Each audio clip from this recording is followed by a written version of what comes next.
Abuya Dimyati Cilongok. Abuya Dimyati adalah ayahanda dari kiai terkemuka seperti Abuya Uci Turtusi, Abah Tohawi dan Abah Im serta yang lainnya. Abuya Dimyati adalah pendiri Pondok Pesantren Al-Istiqlaliyah yang berdiri sejak tahun 1957. Dan inilah sedikit cerita sejarah Abuya Dimyati. Abuya Dimyati Cilongok lahir di Kampung Doyong, Tangerang. Ayahnya Ki Romli meninggal muda bersama istrinya. Abuya dan adiknya Dawing dan Haja Diong diangkat anak oleh Haji, Sidik dan Bihajah. Ilotok nomor 2 terkaya di Cilongok waktu itu. Cucu dari Ki Khairun Doyong ini pun akhirnya lebih banyak menghabiskan waktunya untuk belajar di pondok pesantren. Bahkan saat mondok beliau digelarin, Sibang Bara, karena hampir setiap waktu di kobongnya selalu terdengar suara beliau berdengung, karena membaca kitab.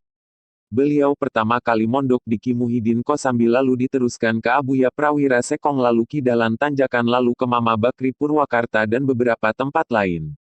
Beliau menghabiskan waktu 15. Saat merasa cukup akhirnya beliau kembali menetap di Cilongok. Dan beliau pun didirikan kobong oleh Haji, Sidiki gitu menyayanginya. Kobong pertama didirikan adalah Kobong Al-Hikam. Kobong penuh sejarah para wali Allah ini pernah terbakar 4 kali. Cilongok dahulu bukan seperti Cilongok saat ini. Dulunya bernama Ciwedari. Dulunya sarang jawara dan dukun skak sarangnya kiai dan santri. Kalau dulu di Gelam ada jawara paling jago gurunya di Cilongok. Kalau dulu di Cikupa ada ahli santet paling jago gurunya di Cilongok. Bahkan Haji, Sidik dulunya adalah jawara dan raja panggung karena menyediakan alat panggung. Semua berkat syariatnya perjuangan berat Abuya sehingga menjadi seperti sekarang.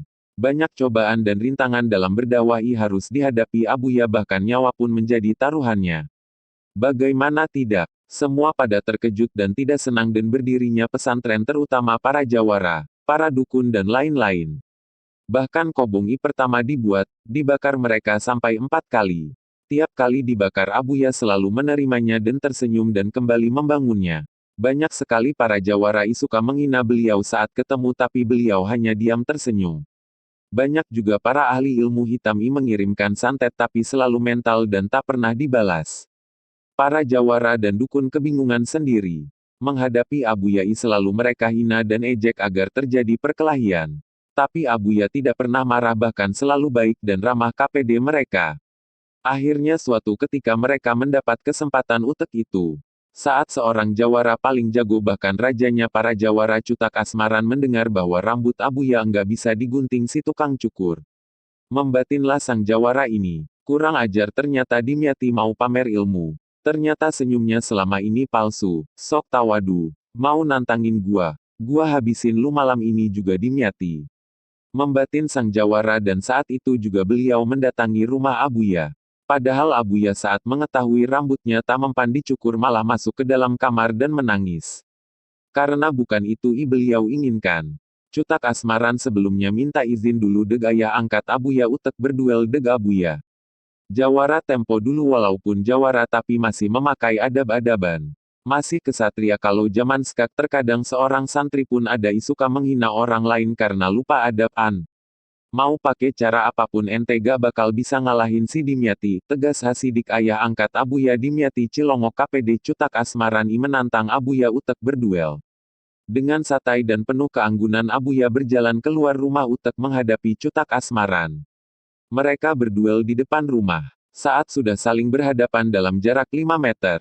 Saat set keduanya benar, dalam posisi siap pertarungan pun dimulai.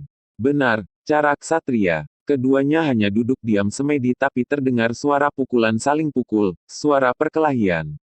Bukan main, mereka memakai ilmu meraga sukma. Akhirnya selang beberapa lama perkelahian selesai tanpa ada bersimbah darah. Akhirnya perkelahian pun berubah menjadi ajang perlombaan meraga sukma ke dalam benda. Cutak Kasmaran mengaku kalah karena Abuya bisa masuk ke dalam telur ayam sedangkan Cutak Kasmaran bisanya cuma di dalam botol. Sejak saat itu Abuya agak sedikit tenang. Tiada lagi berani mengganggu beliau selain Cutak Asmaran. Terima kasih sudah menonton videonya sampai selesai. Dan jangan lupa subscribe, like, comment, and share.